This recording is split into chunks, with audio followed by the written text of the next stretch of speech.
All right, Monsignor, thank you again. Good morning. I appreciate you being here for me, as you know, and for uh, Father Garneau's class in the diaconate program. We were asked to do something on church history, and specifically to our parish. And this is, St. Michael had our 50th anniversary back a few years ago, and you'd only been here for about 2 years, so you're kind of the newest thing at St. Michael's. And so, since your assignment here and your 50th anniversary of a priest is coming up, and so on and so forth, so a lot of things that we can talk about. So I thought an interview with you might be a good thing to use for the class. Oh, So, great. well, thank you. So, thank you again for doing this for me. I appreciate it.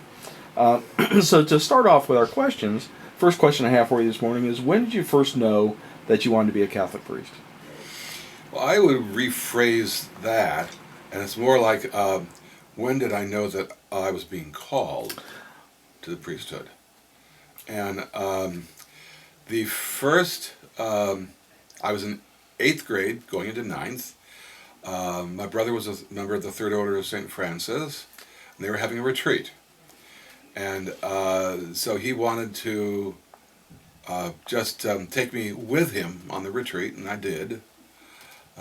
So on the retreat, my experience was very dramatic when we went down into the basement of the Assumption Church in Syracuse. They have a little grotto there to the Blessed Mother, and they expose the Blessed Sacrament for adoration. And so I was down there, and in the silence, I heard in my head this voice, "Why don't you become a priest?" Mm-hmm. And I knew that was not my voice, and because I never thought about becoming a priest. I mean, I was, my mom wanted me to become a lawyer. My dad never expressed anything about what I would become, and so I decided to think about it before I took any action on it. Never told anybody until I was in 3rd year of high school. And then I started saying, well, I better start acting on this. Sure. And so I started meeting some priests that would be coming in, missionaries, because I was thinking of being a missionary. Going to Africa, and therefore I thought of going into a religious community with that. And of course, my favorite saint then, and even to this day, is still St. Francis of Assisi. Sure. And that in itself was, for me, the main reason why I started meditating, thinking about that, asking questions from different religious communities. There was one member of the community that I was not interested in at all.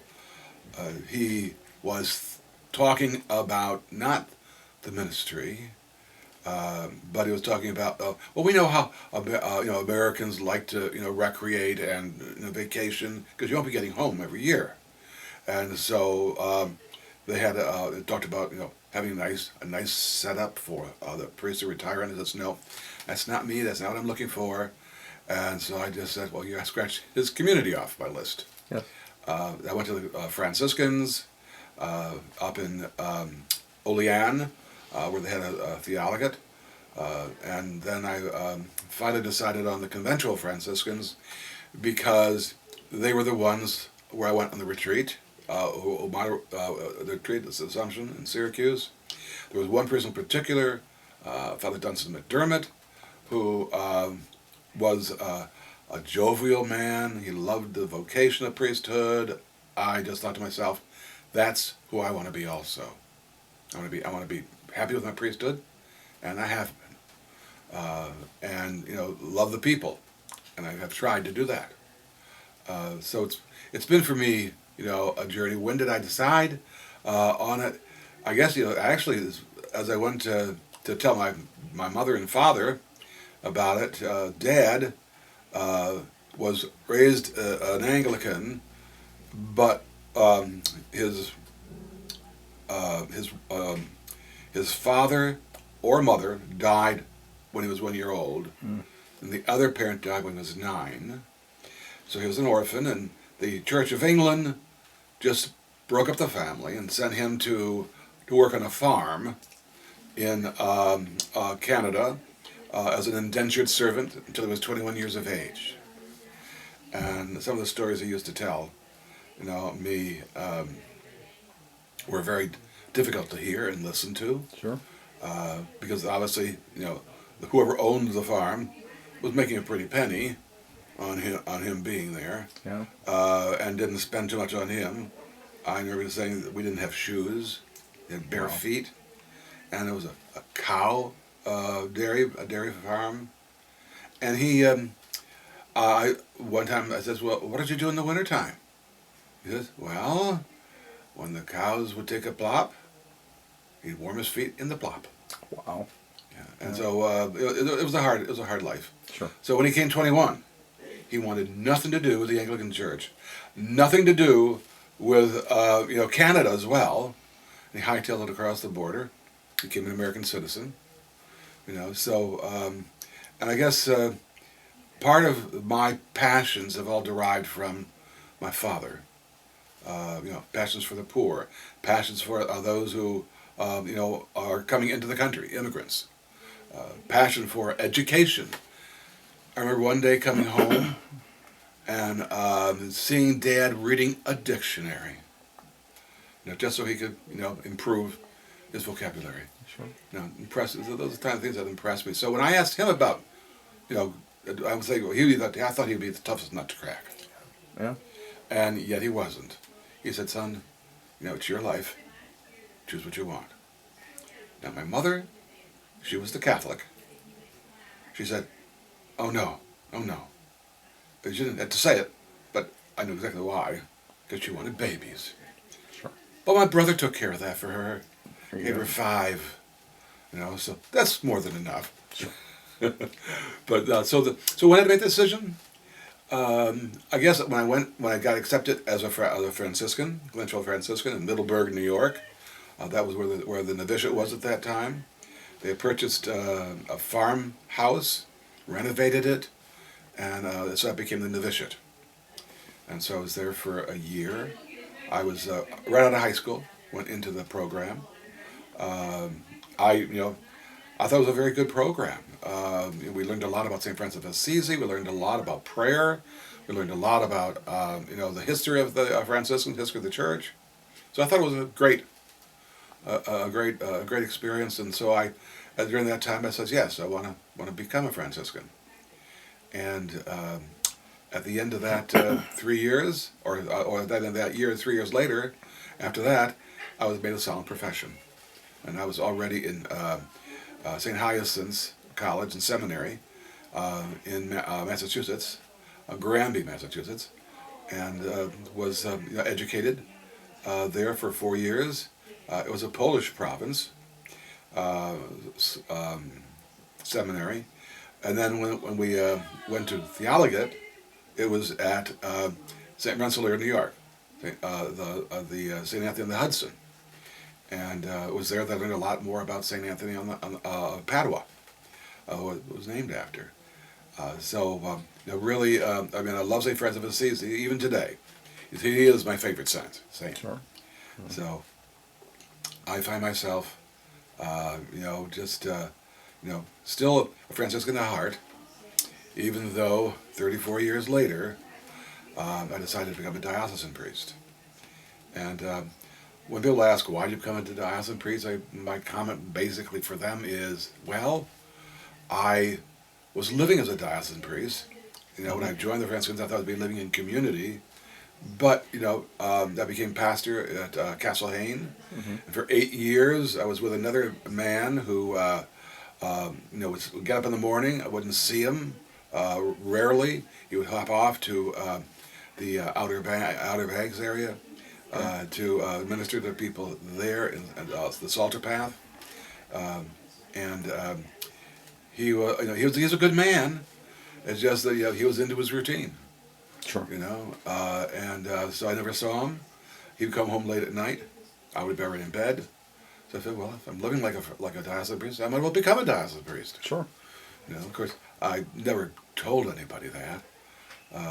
But that was probably the most influential part of making that choice. Plus the fact that they were going to move me back north to winter weather. Sure. And when I was in the seminary,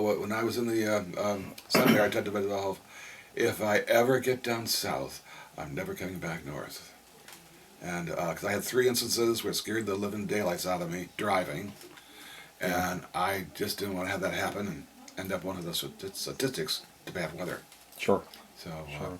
but anyway, that's a little bit more than you asked for. But Well, and you jumped ahead a little some of the other Yeah, questions I yeah. had, which is fine. I mean, you know, I was going to ask you why you became a Franciscan, why you chose that, and you covered that very well. And so, getting back to the Franciscans just a little bit, how many assignments did you have with them? How many different places were you? I know you were in Florida. well, there were 7 assignments that I had after I was ordained. The first place that I went to was the camp that we had.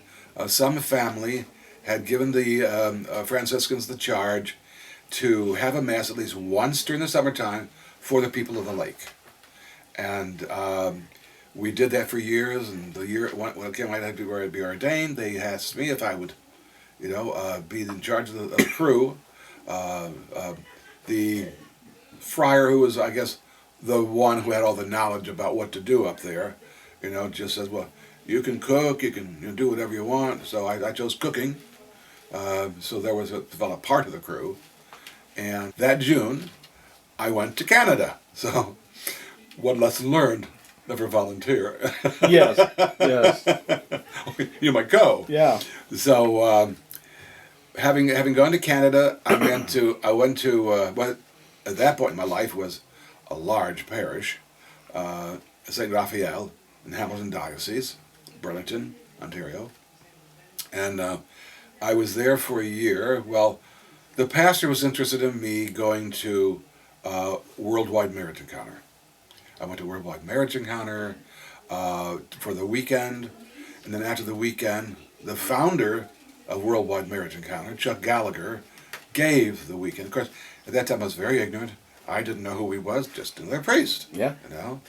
But nowadays, when I tell people I had Chuck Gallagher for my deeper, he said, it's like, oh. It's a sign. Yeah, it was a sign. But so I finished the weekend, went back for the deeper weekend with Chuck Gallagher, came back, wrote my talks, gave the talks that January following up in Hamilton. And after that, I definitely committed myself as an apostolate, to do that only. Because there's so many things that priests are needed for and wanted. But I figured the marriage encounter was a big challenge. Absolutely. And also, a big apostolate. And I decided that, well, if I can do one, well, that'll be good. Absolutely. And so over the years, the marriage encounter, let me see now. I went from to Endicott, New York, from Canada.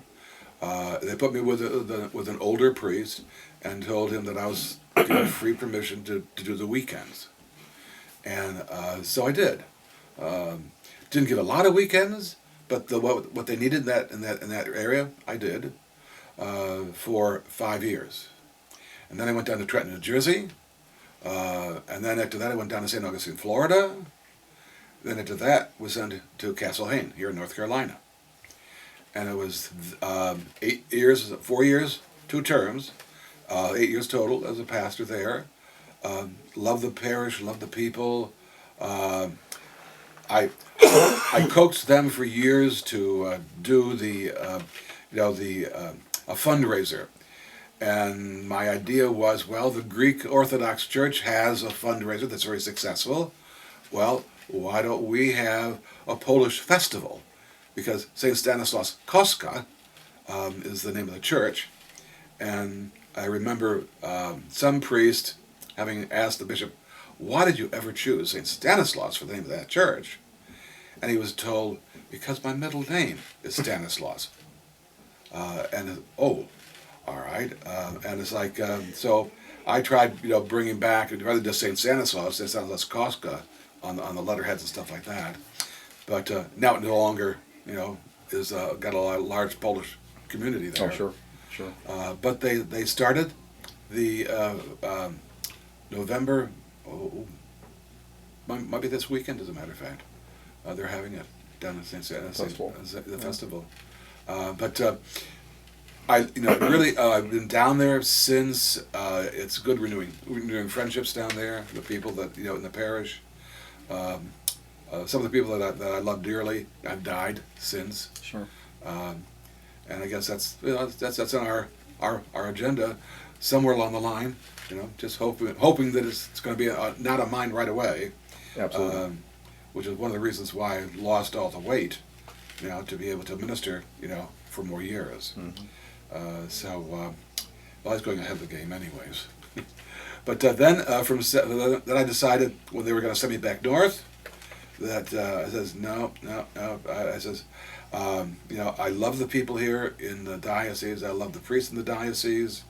I really have made good friends here, and I want to stay here. To say the same thing now, when I'm preparing for retirement this coming June, that I want to stay here in the Raleigh area. I've been looking at condos, townhouses, and stuff like that. But I want to stay here in the parish here. But after leaving St. Stanislaus, got to go into Our Lady of Lourdes. I loved it there, loved the people there, Jerry Sherba asked me, says, Doug, would you think about becoming pastor, in Kinston? And at that time it was Holy Trinity, a Lady of Atonement, a combined parish, and then by the time I left there, we had built a whole new complex, which became Holy Spirit Parish, and we really, Jerry had designed everything. The only thing I did was to add more classrooms on to the structure while they were under construction, because we had the money to do that. And we eventually, after Rock, who was a previous pastor to me, and I switched places. He came down to Kinston, and I went up to St. Anne's in Edenton, and I loved it there as well. Mm-hmm. Loved the people. The rectory had been destroyed by a hurricane. Tidal waves are going right through the water, at least 4 feet above the ground, and it got into the house that was on the ground level. Then learned a lot. I built a house in every parish in every parish I've been in, or I built something in every parish I've been in. Down in St. Augustine, Florida, I built a new rectory, for the people, for the pastors to live in. In Kinston, let me see. Let me go next. Next would be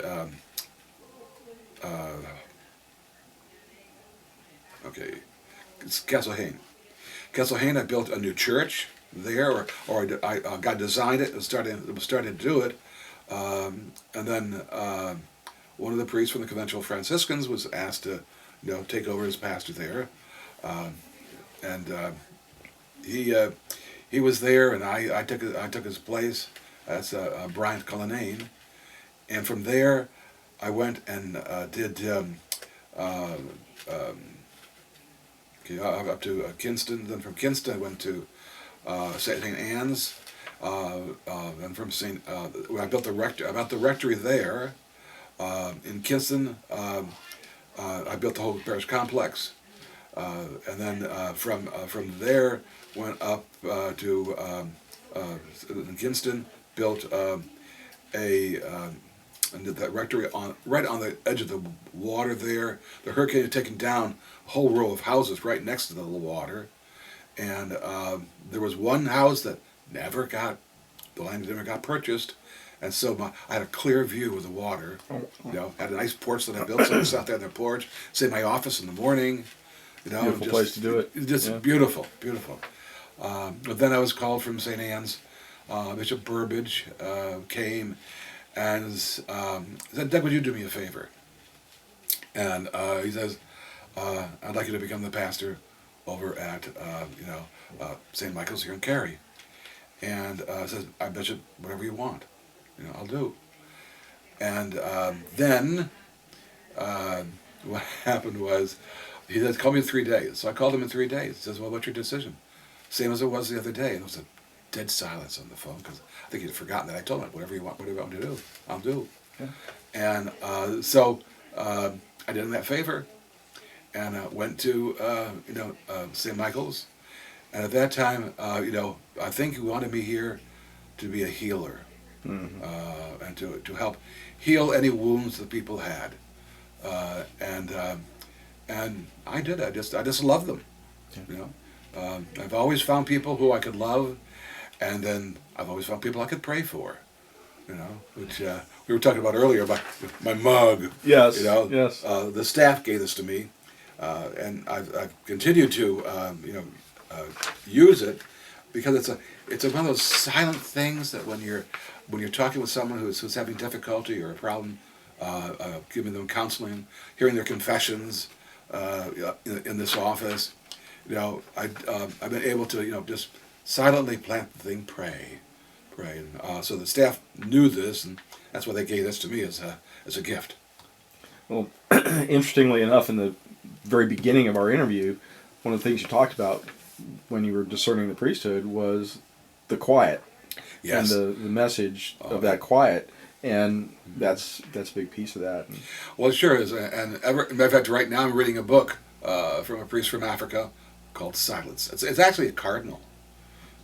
So it's I forget the cardinal's name, but it's on Audible.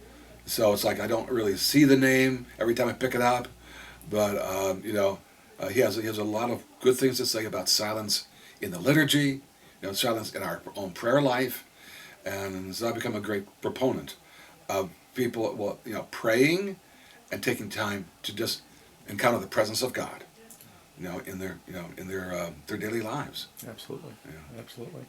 So you've been in varieties of sizes of parishes. Yes. Is St. Michael's the largest? Yes, I think it is. Because I don't remember the size of the parish in Canada. It was a big parish, but I don't remember the size of it. So I would But you say would be yes. you're the pastor of this one, as opposed to there you wouldn't have been. So how do you feel about being at such a large parish? How does that compare to smaller parishes? Do you feel like? Well, let me put it to you this way: in a smaller parish, you got to do everything. Whereas in this parish here was blessed with a lot of people to help.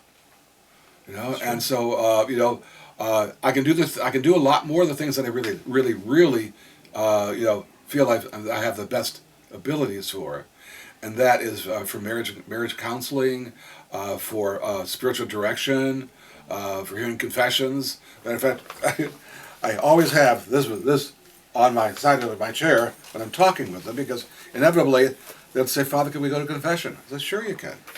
Yeah. It's the parish size. Some people came when I came here. Think, oh, he's country bumpkin, and the reality is that the smaller parish is prepared.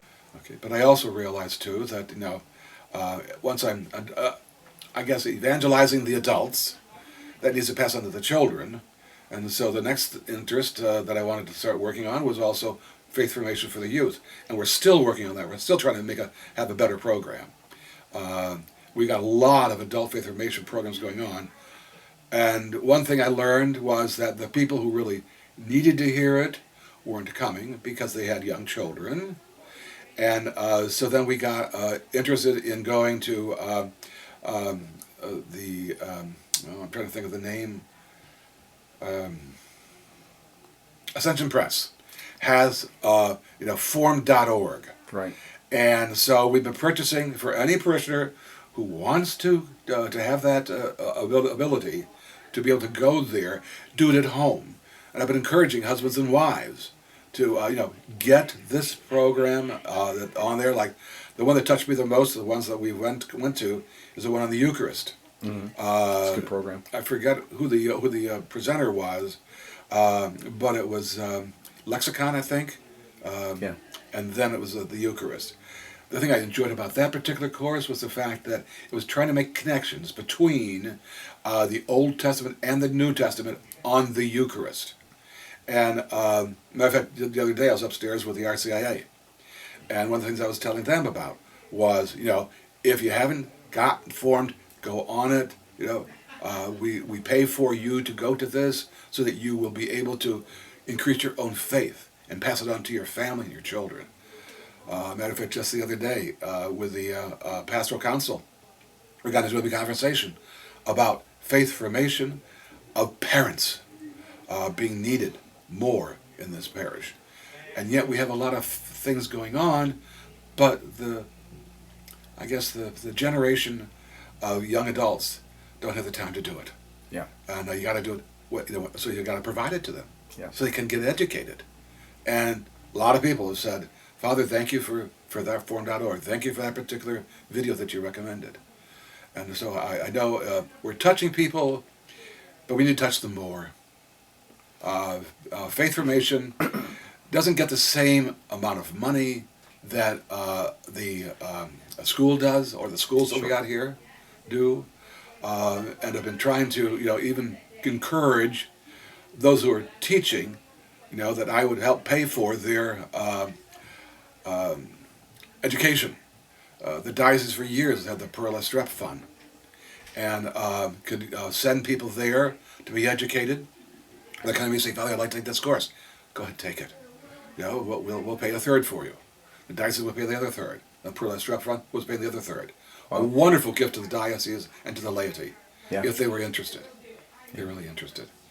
Maybe the first one who really got me realizing the education of the adults was from the diocese, Russell Mann. Oh. And Russell Mann had gone through a whole course online, and it just it made a difference for him spiritually, personally, and also administratively.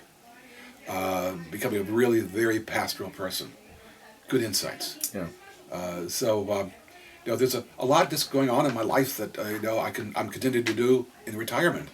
I'm planning on still being involved in the Cristo Rey. There, I learned that they only are going to be taking in lower income families who can't afford to go to Cardinal Gibbons, or even the possibility of other high schools that we develop in the school in the diocese. And it's they are focusing on people whose income is in the 30,000s. Sure. I think it's a great idea to reach out to them. It's a work-study program. It's a pre-college courses they're taking, along with doing a job for a company that's hiring them. Different students go once a week to this company, and their salary pays for their tuition, half of it, or even more, depending on what company is what they're willing to pay. Right. And then, of course, along with that, I'm still going to be involved in Marriage Encounter, but now I'll be able to do an awful lot more. Absolutely. Take on more weekends, possibly even take on leadership. Mm-hmm. I've been nominated for the leadership of the United States Council, the North American Council, several times. But I've made an agreement with the bishop, while I was still pastor here, that I would only give up 6 weekends for doing Marriage Encounter leadership or weekends. Now that I retire, I'll be able to give probably a lot more weekends. Right. Locally, here in our own diocese, here in our own region, which is I'm a leadership in that for Region 9, for Region 4. But it's like we really need to focus in on marriage, and to be honest, Worldwide Marriage Encounter is really the strongest relational experience I've had in my life.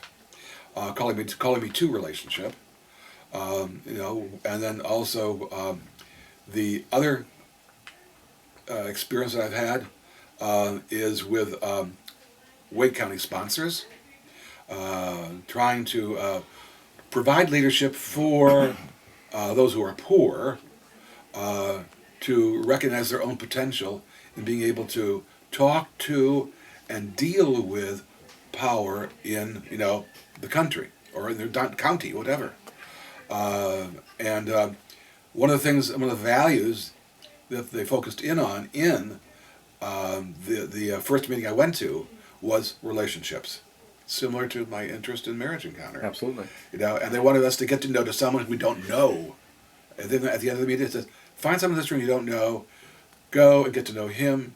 And then at the end of every meeting I went to, it's like, okay, we're asking now to go and meet with someone else, get to know. This is an ecumenical movement, and it's going to be, I think, probably one of the more dynamic things that's going to help the poor in our area to be able to be listened to, because they're going to be more intelligent, more verbal, better prepared.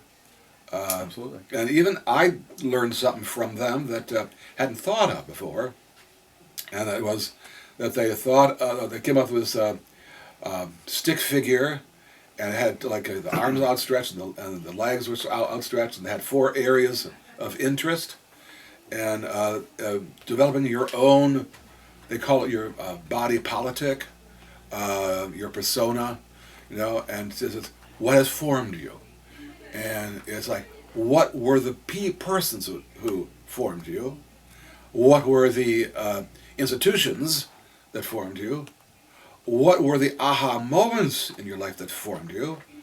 And last but not least, your own passions. And that's when I realized that my father was the greatest influence in my life because of his history and his story. Because now I have passion for education as well as for the poor, the Hispanic community, and with all of that combining together, it makes me the kind of person that I am. Yeah. So, I mean, you've covered so much today, and it really has been good. It's been very, very easy for me.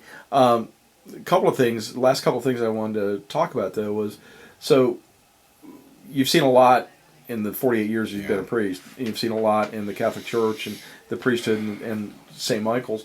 What are some major changes that you've seen, important changes that you've seen both in the church and then here at St. Michael's as well in the time that you've been here? In the parish here, we have focused in on the getting a better programs for the people, and I think that's the biggest thing that we've been working at and are still working at it. But there's so much need, which the people just aren't concerned about yet. That the need to know more about the church, more about the liturgy of the Eucharist, more about Scripture, and I think there's a lot more that we could do.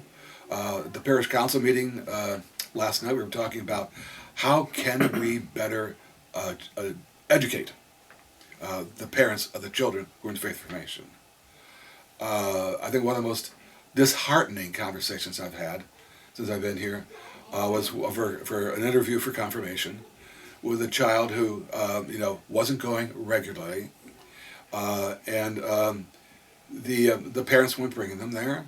The parents weren't insisting that they go. They didn't go. And I remember during the interview talking about prayer of all things, and the child was saying to the parents, "Well, you don't pray," because she never sees them praying. Right. And they don't go to church. So how can they pray? The child during the interview didn't even know the season before Christmas. And things that we experience by going to church. Yeah. And so it's like then the parents were shocked the child had said that, and then with a later interview, it was like they thought that they were the child was being provided education by the religious education program. However, as you know as well as I, the parents are the first teachers of the child in the ways of the faith. Absolutely. And they're not going to church, so that's the most disheartening thing I think about our people today, some of our parishioners today. The number of people who are not going to church every single Sunday is huge. It's discouraging. And yet at the same time, it's like, I keep plugging away, keep trying to emphasize that. But they're so caught up in the world's way of doing things.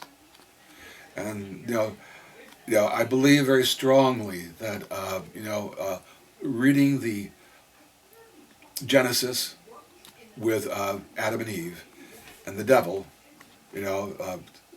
just being so coy and say, oh, God didn't mean that, You're gonna become like gods, and that was attractive to them. And so people here too, I think the devil is at work, and there's a reason why he's at work, because he's giving other people the things that they want in life. Yeah, and that's a big piece of the puzzle that we see, and that's some of the big change that we're seeing today. Yeah, it's exactly. true. So, last question is: you've talked about retirement, talked about things you're going to do pastorally in retirement, but you're going to have a little bit more time on your hands to do some of the things that maybe you enjoy. I need to do. And need to do, but enjoy. I mean, you're painting and things like that. Are you looking forward to having more time on your hands, and what kind of things will you be? Well, one things that I have not been able to do, because this parish can eat you up, of your time and your talents and your gifts, particularly if you're willing to share them. But it's like what I want to do is continue my education, particularly reading. The two books, the last books that I've read as books, because I read a lot on Audible when I'm driving around. Sure. But the two books is one on Pope Francis, and I wanted to understand Pope Francis more, because of the fact that there have been a lot of people in the church who have been turning against Saint Francis, and where's he coming from? The seminaries in the United States and also in Europe, don't think he's theological enough, and yet he's coming from a different theological background. Not only is he a Jesuit, but also he's a product of the reaction to the labor theology that was back prevalent in the late, I guess the 80s, 90s, something like that. That got condemned, but he didn't go that way. But he was influenced by it. He was very. I learned in the book he was very Thomistic, which seminaries do not even talk about. Right. And the other thing is Vatican Council II. There's a lot of misunderstanding on the laity about Vatican Council II, and I just bought another book, and it's from Liturgical Press, academic, and it's like it's a textbook. Yeah. And I think the one on Pope Francis had to be a dissertation, someone's dissertation that they were doing, and so I enjoy ongoing education. Well, another thing that I haven't been able to do is go to the wellness center, because I planned out going 3 days a week. I changed it to 2 days a week, and now it's like months before I get there. Yeah. Because other things get in the way or interfere in the time that I would be going, so now it's like I need to go back to that again as well. And I'll go back to painting, as you said. When I was in Edenton, I came home from retreat one year, and I said, one thing I got to do is purchase, a place to retire in. Well, someone advised me not to do that until I'm ready to retire, so I'm looking now. Right. I think I found one last night, so we're going to look at it this afternoon. But the reality is that he also, I said, what can I do as a seminary, as a retired priest, that I would enjoy doing? I remember when I was growing up, I enjoyed painting by number, and so this is very different. When I came home, when I went to Edenton, they were having a group that got together every Monday morning, newcomers to Edenton. And so I said, well, I'm a newcomer. I'm going to go down for coffee and join them. And the whole 6 years that I was there, we met every Monday. Wow. And enjoyed it. One of the persons in there I didn't know and that well, and she said, well, I shared it with the group about what I learned on retreat, and she said, well, I have hold classes. I'm willing to teach you if you want to come and if I accept you. And so my first painting, she accepted, and says, I'll work with you. And I think part of what she was trying to say was whether or not I would follow instructions. And Sure. that's part of who I was as a Franciscan. So yeah, Yeah.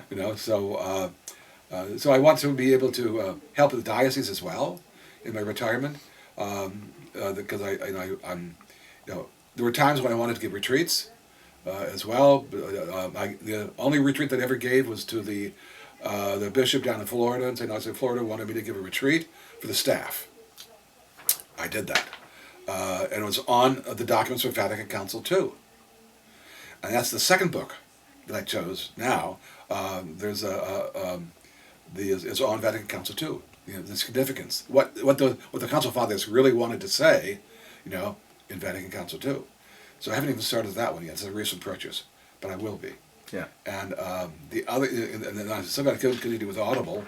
As I mentioned before, I'm reading that book on silence. Mm-hmm. But it's been a wonderful advantage for me as I'm driving to shut off the radio, and to play sometimes when I'm going long distances. I enjoy being able to plop in one of the discs on the rosary, and praying the rosary as I'm going down, and then turn the Audible back on again. I've read books on John Paul II's Theology of the Body, St. Augustine, Thomas Aquinas, also about Padre Pio, Sister Teresa of Calcutta. That was one of the more interesting ones, because I've been able to use that when I'm talking to people who are kind of going through something like the dark night of the soul. And just talk to them. Well, Mother Teresa did that for years. Yeah. Years. And it's like that. She had a wonderful relationship when God wanted her to go to India. But then after she was in India, that closeness just vanished. And she longed for that. And yet at the same time, it's like she was faithful. Always faithful. In love with the Eucharist, in love with Christ, in love with the cross. So it's those are some of the things I ask people to do for penances sometimes. It's if you carry the rosary on you, reach in your pocket. When temptation comes, touch the cross. Touch the feet with the nails in it, the hands with the nails in it, the crown of thorns in his head. Just have a relationship with Christ that really calls you to, Father, forgive them. They don't know what they're doing. Mm-hmm. Imagine him yourself standing at the foot of the cross, him saying that to you personally. It's just a wonderful experience to be able to touch base with our history as a church, and the persons of the church, read the lives of the saints. So, well, this has been a fascinating time for me. I really enjoyed. I've learned a lot about you. Thought I knew a lot about you, but I've learned a lot about you just in this, and it's been really good to hear, and I really appreciate it. Is there any last couple of words you'd like to say before we close out our time? Well, I don't know who's going to be seeing this video, but I hope that by my sharing with you who I am, who I've become over the years, that you also might be encouraged to spend the time in silent prayer, listening to what God is telling you, and then to also continuously have that as a mantra for yourself. My mantra is my Lord and my God. And you know who said that? Thomas. Yeah. And it's like, I've never regretted, taking that as my mantra. Because, it shows for me a desire to learn and a desire to share with others. Not about me. I mean, I could care less about money. Right. Except as pastor. Definitely care. As a matter of fact, that's one of the reasons why I know there are pastors who really don't care about the buildings. And that's why one of the things here that I've really encouraged is, since I've been here, we have replaced the roofs. We've replaced all the air conditioning units. We replaced the rug in the church, as well as in the flooring. We replaced the fountain that was leaking. We're starting to put new windows in the schools. Next summer, we've already put them in the Trinity, or this building here. There's just so much to still be done. Right. So that other pastors coming in after me won't have to worry about all that stuff. Yeah. They can really focus in on even more so than I have on how we can become a flagship for the diocese. Absolutely. And really be a parish that is growing spiritually as well as faithfully to the church and to one another. Thank you very much, Monsignor. I really appreciate your time. Thank you.